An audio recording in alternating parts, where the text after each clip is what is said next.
Hey guys, நான் நித்யஸ்ரீ. இன்னைக்கு நம்ம எல்டிஆர் சேனல்ல ரொம்ப முக்கியமான டாபிக் பத்தி பேச போறோம். இந்த சேனல்ல நான் உங்களுக்கு ரைஸ் ஆன சின்ன டவுட்ஸ் எல்லாத்தையுமே ரிசர்ச் பண்ணி உங்களுக்காக ஈஸியா எக்ஸ்பிளைன் பண்றதுக்கு வந்திருக்கேன். ஆல்மோஸ்ட் விமென்ஸ் எல்லாருமே சொல்லாம ஸ்ட்ரகிள் பண்ற ஒரு ப்ராப்ளம் இதுதான்.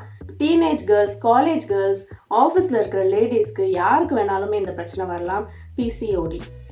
இது ரொம்ப பெரிய ப்ராப்ளமா இல்லை அப்படின்னாலுமே நம்மளுக்கு கொஞ்சம் பயம் இருக்கதான் செய்யுது. ஸோ அதை பத்தி நான் ஃபுல்லா டீட்டெயிலா எக்ஸ்பிளைன் பண்ண வந்திருக்கேன். பிசிஓடினா என்ன, அதோட சிம்டம்ஸ் என்ன, இது எதனால வருது, வந்துச்சுன்னா அதை எப்படி நம்ம டயட்ல ஃபாலோ பண்றது, எப்படி லைஃபை த்ரெட்டன் பண்ணுது, ஃபர்டிலிட்டி அஃபெக்டிங்கா இருக்கா, இல்லை இதெல்லாம் ஒரு மித்தா, இதை பத்தி நம்ம டீட்டெயிலா பார்க்கலாம். இந்த வீடியோ ஒரு பொண்ணுக்கு ரொம்பவே தேவையான ஒரு விஷயம். ஆனா யாருமே சொல்ல மாட்டாங்க. ஃபீமேல்ஸ் யாராவது பாக்குறீங்கன்னா ரொம்பவே யூஸ்ஃபுல்லா இருக்கும். இல்ல நீங்க மேல் பர்சனா இருக்கீங்க அப்படின்னா உங்களுடைய ஃபீமேல் ஃப்ரெண்ட்ஸ்க்கு ஒரு ஃபேமிலிக்கு நீங்க ஷேர் பண்ணி விடுங்க. கண்டிப்பா இது யூஸ்ஃபுல்லா இருக்கும். கடைசி வரைக்கும் பாருங்க. சோ வீடியோக்குள்ள போறதுக்கு முன்னாடி எப்பயும் சொல்றதுதான், நம்மளோட சேனல் சப்ஸ்கிரைப் பண்ணிட்டு பக்கத்துல இருக்க பெல் ஐக்கனையும் கிளிக் பண்ணிக்கோங்க. சோ தட் நான் போடுற வீடியோஸ் எல்லாமே உங்களால ஈஸியா பார்க்க முடியும். சோ இப்போ வீடியோக்குள்ள போலாம். பிசிஓடினா என்ன அப்படின்னா பாலிசிஸ்டிக் ஓவரி டிசீஸ் அப்படின்னு அர்த்தம். நம்ம ஓவரிஸ்ல மந்த்லி ஒன்ஸ் எக் ஃபார்ம் ஆகும். அது ஓவல்யூஷன் அப்படின்னு சொல்லுவாங்க. ஆனா பிசிஓடி வந்துருச்சுன்னா ஓவரியில ஓவர் ஒர்க் ஆகும். எக்ஸ் எல்லாம் ஃபார்ம் ஆகும். ஆனா உங்களுக்கு எதுவுமே ஃபுல் மெச்சூர்ட் ஆகாது. இன்மெச்சூர்ட் எக்ஸ் எல்லாம் உங்களுக்கு ஸ்மால் பலூன் சிஸ்ட் மாதிரி ஃபார்ம் ஆகிடும். சிஸ்ட் அப்படின்னு நம்மளுக்கு கேட்ட மாதிரி இருக்கும். இது கேன்சர் சிஸ்ட் கிடையாது. இது ஒரு ஃப்ளூயிட் ஃபார்ம். இது டேஞ்சரஸ் இல்லை. ப்ராப்ளம் என்னன்னா சிஸ்ட்ல இல்ல, இம்பேலன்ஸ் ஆன ஹார்மோன்ஸ்ல இருக்கு. சரி, பிசிஓடி எப்படி ஃபார்ம் ஆகுது அப்படின்னு பார்க்கலாம். நம்மளோட பாடியில 4 இம்பார்ட்டன்ட் ஹார்மோன்ஸ் இருக்கு. அதாவது ஈஸ்ட்ரோஜன், போஸ்ட்ரோஜன், ஆண்ட்ரோஜன் அண்ட் இன்சுலின். இந்த 4மே ஒன்னா கோஆர்டினேட் பண்ணி ஒர்க் பண்ணும்போது தான் ஹார்மோன்ஸ் கரெக்டான லெவல்ல இருக்கு. ஆனா அதுல ஒண்ணு ஹையாவும் ஒண்ணு லோவாவும் இருக்கும்போது தான் உங்களுக்கு ஹார்மோனல் இம்பேலன்ஸ்ன்றது வருது. மோஸ்ட் இம்பார்ட்டண்டா இன்சுலின் தான் அந்த வேலையை பண்ணுது.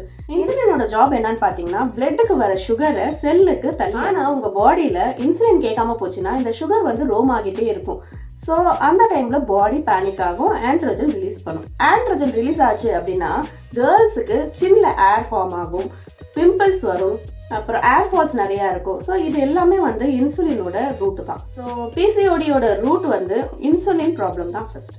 மாடர்ன் கேர்ள்ஸ்க்கு ஏன் இப்போ அதிகமா பிசிஓடி வருது அப்படின்னு கேட்டீங்கன்னா, இந்த ஜென்ரேஷன்ல இருக்க லைஃப் ஸ்டைலுக்கு பாடி கோப்பப் பண்ண முடியல.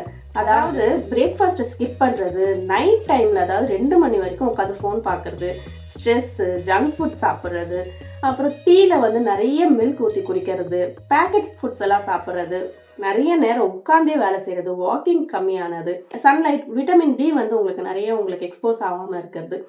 ஆக்சுவலா பார்த்தா நம்மளோட பாடி நேச்சுரல் வேர்ல்டுக்கு டிசைன் பண்ணியிருக்காங்க. இப்போ இருக்கிற லைஃப்ல சிட்டி ரொம்பவே ஸ்பீடா இருக்கு.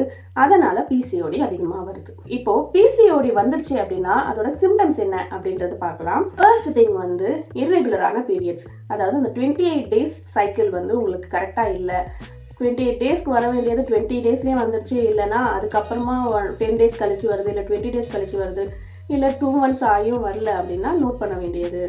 செகண்ட் திங் என்ன அப்படின்னு பார்த்தீங்கன்னா வெயிட் கெயின். அதாவது மோஸ்ட் ப்ராபப்ளி உங்களுக்கு பெல்லி ஃபேட் ரொம்பவே அதிகமாகும். அண்ட் என்னதான் நீங்கள் டயட் பண்ணாலுமே கம்மியாகிறதுக்கு ரொம்ப கஷ்டப்படும்.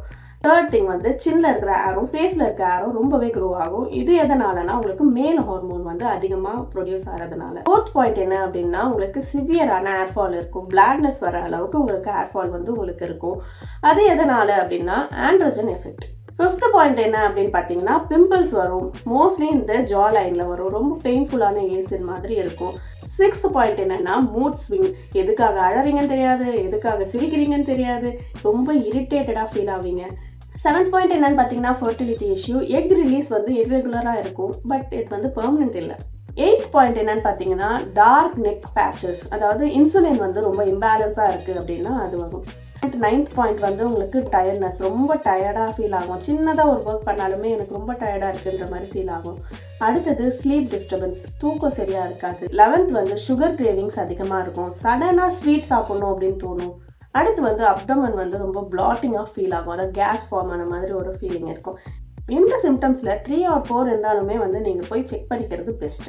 பிசிஓடியை பொறுத்த வரைக்கும் 4 விதம் இருக்குன்னு சொல்றாங்க. ஒரு பொண்ணுக்கு ஒரு மாதிரியும் இன்னொரு பொண்ணுக்கு இன்னொரு மாதிரியும் கூட இருக்கலாம். ஃபர்ஸ்ட் திங் என்னன்னு பார்த்தீங்கன்னா இன்சுலின் ரெசிஸ்டன்ட் பிசிஓடி. இதுதான் காமனாக நிறைய பேருக்கு வர்றது. Symptom weight gain, cravings and tiredness இருக்கும் அப்படின்னு சொல்றாங்க. அடுத்து வந்து இன்ஃப்ளமேட்டரி பிசிஓடி அப்படின்னு சொல்றாங்க. அதோடைய சிம்டம்ஸ் என்னன்னா ப்ளோட்டிங், ஹெட்டேக், ஏசின் இந்த மாதிரி எல்லாம் வரும் அப்படின்னு சொல்றாங்க. அடுத்து வந்து போஸ்ட் பில் பிசிஓடின்னு சொல்றாங்க. அதாவது கான்ட்ரசெப்டிவ் பில் வந்து நிறுத்தினதுக்கு அப்புறம் உங்களுக்கு டெம்பரரியா இந்த பிசிஓடி வரலாம், இம்பேலன்ஸ் வரலாம். இந்த ஆன்டினல் பிசிஓடி இதுல வந்து ஸ்ட்ரெஸ் தான் மெயினான ரீசன் சொல்றாங்க. இதோட சிம்டம்ஸ் வந்து ஆங்ஸைட்டி, பேனிக் ஆறது, ஹார்ட் பீட் வந்து ரொம்ப ஃபாஸ்டா அடிக்கிறது. ஸோ ட்ரீட்மெண்ட் வந்து ஒரு பர்சன்ல இருந்து இன்னொரு பர்சனுக்கு ரொம்பவே டிஃப்ரெண்ட் இருக்கும். ஸோ டாக்டர்ஸை செக் பண்ணிட்டு அதுக்கப்புறமா எது வந்தாலும் நீங்க மூவ் பண்ணுங்க. சரி, இப்போ எனக்கு பிசிஓடி வந்துருச்சு, ஆனா இதை நான் எப்படி சரி பண்றது அப்படின்னு கேட்டீங்கன்னா, சரி பண்றது கொஞ்சம் கஷ்டம் தான், பட் கண்ட்ரோல் பண்ண முடியும். ஆனா அந்த கண்ட்ரோலும் வந்து உங்க டயட்ல தான் இருக்கு. 80% வந்து நீங்க டயட் ஃபுட் கரெக்டா பண்ணீங்கன்னா உங்களால கண்ட்ரோல் பண்ண முடியும். ஸோ என்னெல்லாம் நீங்க சாப்பிடலாம், என்னெல்லாம் நீங்க சாப்பிடக்கூடாது அப்படின்னு பார்க்கலாம். சரி, என்னெல்லாம் நீங்க சாப்பிடலாம் அப்படின்னு பார்க்கலாம். வெஜிடபிள்ஸ்ல பாலக், பீன்ஸ், கேரட். ஃப்ரூட்ஸ்ல பார்த்தீங்கன்னா ஆப்பிள், பியர், பப்பாயா. நட்ஸ் பார்த்தீங்கன்னா ஆல்மண்ட்ஸ் அண்ட் வால்நட் சாப்பிடலாம். சீட்ஸ்ல பார்த்தீங்கன்னா chia seeds and flax seeds சாப்பிடலாம். ஹோல் கிரெயின்ஸ்ல ப்ரௌன் ரைஸ் சாப்பிடலாம், மில்லட் சாப்பிடலாம், ஸ்ப்ரவுட் சாப்பிடலாம், வாட்டர் அதிகமாக குடிக்கலாம், ஹோம்மேட் ஃபுட்ஸ் எதுவாக இருந்தாலும் சாப்பிடலாம். சரி, இப்போ கம்ப்ளீட்டா என்னெல்லாம் அவாய்ட் பண்ணணும் அப்படின்னு பார்க்கலாம். சுகர், மைதா, ஒயிட் பிரெட், கேக்ஸ், பிஸ்கெட், அதுக்கப்புறம் மில்க் வந்து அவாய்ட் பண்ண சொல்றாங்க. Packet chips, cool drinks, junk foods இதெல்லாம் நீங்கள் வந்து அவாய்ட் பண்ணிங்கன்னா உங்களால் கொஞ்சம் கண்ட்ரோல் பண்ண முடியும் அப்படின்ற மாதிரி சொல்கிறாங்க. சயின்டிஃபிக்காக என்ன சொல்கிறாங்க அப்படின்னு பார்த்தீங்கன்னா, சுகர் வந்து பாடியில் அதிகமாக இருக்கும் போது உங்களோட இன்சுலின் ஜம்ப் ஆகும். ஸோ இன்சுலின் அதிகமாச்சுன்னா பிசிஓடி வரும். சரி, பிசிஓடியோட ஃப்ரெண்ட்லி ட்ரிங்க் என்னன்னு பார்க்கலாமா. ஸ்டீரா வாட்டர், அதாவது சீரக தண்ணி குடிக்க சொல்கிறாங்க. Cinnamon water, lemon warm water, green tea, turmeric milk. Turmeric milk எப்பயாவது ரேராக நீங்கள் குடிக்கலாம். இந்த ட்ரிங்க்ஸ் எல்லாம் வந்து பிசிஓடிக்கு ரொம்ப ஃப்ரெண்ட்லி அப்படின்னு சொல்றாங்க. பட் கிராஷ் டயட் கூடாது. சரி, ஓகே, எனக்கு இப்போ வந்து ஒரு டெய்லி ரொட்டீன் பிளான் மாதிரி ஏதாவது இருந்தால் நல்லா இருக்கும் அப்படின்னு சொன்னீங்கன்னா, மார்னிங் ரொட்டீன் வந்து சீக்கிரமா ஏஞ்சிக்கோங்க. ஒரு கிளாஸ் வார்ம் மில்க் குடிங்க. 20 to 30 minutes வாக் பண்ணுங்க. ஹை ப்ரோட்டீன் பிரேக்ஃபாஸ்ட் சாப்பிடுங்க. ஆஃப்டர்நூன் வந்து லைட்டான மீல், அதாவது ப்ரௌன் ரைஸ் அந்த மாதிரி எடுத்துக்கோங்க. ஒயிட் ரைஸ் அவாய்ட் பண்ணிக்கோங்க. ஹெவி மீல்ஸை அவாய்ட் பண்ணிக்கோங்க. 10 minutes வாக் வந்து சாப்பிட்டதுக்கு அப்புறம். ஈவினிங் வந்து டீ குடிக்கணும்னு நினைச்சீங்கன்னா கொஞ்சம் லிமிட் பண்ணிக்கோங்க. ஃப்ரூட் ஸ்நாக்ஸ் எடுத்துக்கோங்க. நைட் டைம்ல டின்னர் வந்து கொஞ்சம் லைட்டா சாப்பிட்டுட்டு சீக்கிரமா தூங்க போங்க. அதாவது 11 மணிக்குள்ள தூங்குற மாதிரி பார்த்துக்கோங்க. வாட்டர் வந்து அட்லீஸ்ட் 2.5 லிட்டர்ல இருந்து 3 லிட்டர் வரைக்கும் டெய்லி இன்டேக் பண்ணுங்க. அண்ட் உங்களுக்கு சன்லைட் வந்து ரொம்பவே தேவைப்படும். விட்டமின் டி உங்களுடைய உடம்புல கம்மியாச்சுனாலும் ரொம்ப வேர்சன் ஆகும். ஸோ டெய்லி 10 minutes வாக் சன்லைட்ல மார்னிங் டைம்ல நீங்க பண்ணீங்கன்னா ரொம்பவே நல்லது. ஸோ எக்ஸசைஸ்லாம் ஏதாவது பண்ணணுமா அப்படின்னு கேட்டீங்கன்னா, ஜிம்மெல்லாம் தேவை கிடையாது. வாக்கிங்கே பெஸ்ட் எக்ஸசைஸ் தான். வாக்கிங் வந்து இன்சுலினை டைரக்டா உங்களுக்கு போய் டார்கெட் பண்ணும். இன்சுலின் ரெடியூஸ் ஆச்சுன்னா பிசிஓடியும் உங்களுக்கு நார்மல் ஆகும். வாக்கிங்கோட வேற என்ன எக்ஸசைஸ் பண்ணலாம் அப்படின்னு கேட்டீங்கன்னா, சைக்கிளிங் பண்ணலாம், ஸ்விம்மிங் பண்ணலாம், அதுக்கப்புறம் யோகா பண்ணலாம். ஃபர்ஸ்ட் மந்த் நீங்க இப்பதான் வந்து எக்ஸசைஸ்குள்ள வரீங்க அப்படின்னா ஃபர்ஸ்ட் மந்த் வந்து ஹெவி ஒர்க் அவுட் எல்லாம் கொஞ்சம் தவிர்த்துருங்க. சரி, இப்போ பிசிஓடி இருக்கான்னு நான் வந்து செக் பண்ணறதுக்கு நான் ஹாஸ்பிட்டல் போகணும் அப்படின்னா டாக்டர்ஸ் என்னெல்லாம் என்னை வந்து செக் பண்ணுவாங்க, என்னெல்லாம் பண்ணுவாங்க அப்படின்னு பார்த்தீங்கன்னா, ஃபர்ஸ்ட் வந்து பிளட் டெஸ்ட் எடுப்பாங்க, அப்புறம் ஸ்கேன் பண்ணுவாங்க, ஹார்மோன் செக் பண்ணுவாங்க, விட்டமின் டி, விட்டமின் B12 நல்லா கரெக்டாக இருக்கா செக் பண்ணுவாங்க, டேப்லெட்ஸ் வந்து டெம்பரரியாக போட்டுக்கிறதுக்கு கொடுப்பாங்க, அடுத்து பீரியட்ஸ் வந்து ரெகுலர் பண்ணுறதுக்கு பில்ஸ் தருவாங்க, சுகர் கண்ட்ரோல் பண்ணுறதுக்கு சப்ளிமெண்ட்ஸ் கொடுப்பாங்க. செல்ஃப் மெடிகேஷன் எப்பவுமே பண்ணக்கூடாது. டாக்டரோட கைடன்ஸோட இதெல்லாமே பண்ணுங்க. பிசிஓடிக்கும் பிசிஓஎஸ்க்கும் என்ன டிஃபரன்ஸ் அப்படின்னு கேட்டிங்கன்னா, பிசிஓடின்றது உங்களுக்கு வந்து கொஞ்சம் நார்மலான காமனான டைப், பட் பிசிஓஎஸ்ன்றது கொஞ்சம் சீரியஸான டைப். பிசிஓடி வந்து கொஞ்சம் மைல்டாக தான் இருக்கும். பிசிஓஎஸ் இருக்குன்னா ஹார்மோன் வந்து ரொம்பவே இம்பேலன்ஸாக இருக்குது அப்படின்னா தான் பிசிஓஎஸ் வரும். பிசிஓடியை வந்து ஈஸியாக நம்ம லைஃப் ஸ்டைல் மூலமா கண்ட்ரோல் பண்ணிக்கலாம். பட் பிசிஓஎஸ்ல வந்து உங்களுக்கு வெயிட் கெயின் வந்து ரொம்பவே எக்ஸ்ட்ரீமாக இருக்கும். பிசிஓடியில் ஈஸியாக நீங்கள் கண்ட்ரோல் பண்ண முடியும். பிசிஓஎஸ்க்கு வந்து ஏதாவது மெடிசின்ஸ் இருந்தால் மட்டும்தான் உங்களால் கண்ட்ரோல் பண்ண முடியும். நிறைய லேடிஸ்க்கு இருக்கிற ஒரு மேஜரான டவுட் என்னன்னா, பிசிஓடி இருந்ததுன்னா எனக்கு வந்து ப்ரெக்னென்ட் ஆக முடியுமா அப்படின்னு கேட்பாங்க. 90% கேர்ள்ஸ் வந்து கன்சீவ் ஆயிருக்காங்க. ரைட்டான லைஃப் ஸ்டைல்லையும் டாக்டரோட ஹெல்ப் இருந்தாலே போதும். எக் வந்து இர்ரெகுலர் ரிலீஸ்னா ப்ராப்ளம், பட் மெடிகேஷன், ட்ராக்கிங் இது மூலமா நம்ம சால்வ் பண்ணிடலாம். மோஸ்ட்லி பிசிஓடி இருக்கு அப்படின்னா மென்டல் ஹெல்த் வந்து ரொம்பவே பாதிக்கப்படும் அவங்களுக்கு. பிகாஸ் அவங்க ரொம்ப டிப்ரெஸ் ஆயிடுவாங்க. எதனால அப்படின்னா அவங்களுக்கு பிம்பிள்ஸ் வரும், ஸ்கின்ல ஏர் நிறைய ஃபார்ம் ஆகும், வெயிட் அதிகமாகிடும், ஏர் ஃபால்ஸ் இருக்கும். ஸோ அப்பியரன்ஸ் சேஞ்ச் ஆகும் போது அவங்களுடைய கான்ஃபிடன்ஸ் ட்ராப் ஆகும்.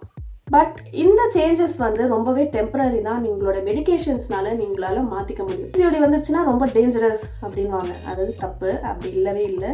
பிசிஓடி வந்துருச்சுன்னா உங்களுக்கு வந்து ப்ரெக்னென்சி ரொம்ப டிலே ஆகும், ப்ரெக்னென்சியே வராது அப்படின்வாங்க. அதுவும் தப்பு. பிசிஓடி கியூர் ஆகாது அப்படின்வாங்க. நீங்கள் கண்ட்ரோல் பண்ணலாம். பிம்பிள்ஸ்னா பிசிஓடி அப்படின்வாங்க. இல்லை, நார்மலாக கூட உங்களுக்கு பிம்பிள்ஸ் வரும். ரொம்ப குண்டாக இருக்கீங்க அப்படின்னா பிசிஓடி வந்துடும் அப்படின்வாங்க. அப்படிலாம் எதுவுமே இல்லை. அது வந்து உங்களுடைய ஜீனாக கூட இருக்கலாம். ஒல்லியாக இருக்கிறவங்களுக்கு கூட பிசிஓடி வரும்.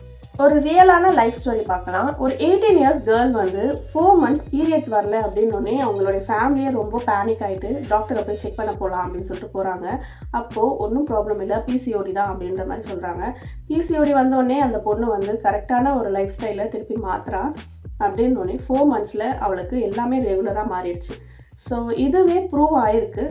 ஸோ அந்த பொண்ணால் ஒரு 3 to 4 monthsல ரெகுலர் பண்ண முடியுதுன்னா ஏன் உங்களாலையும் பண்ண முடியும் இல்லையா? ஸோ ஃப்ரெண்ட்ஸ், பிசிஓடி வந்துருச்சு அப்படின்னா லைஃபே ஓவர் அப்படின்ற மாதிரிலாம் எதுவும் இல்லை.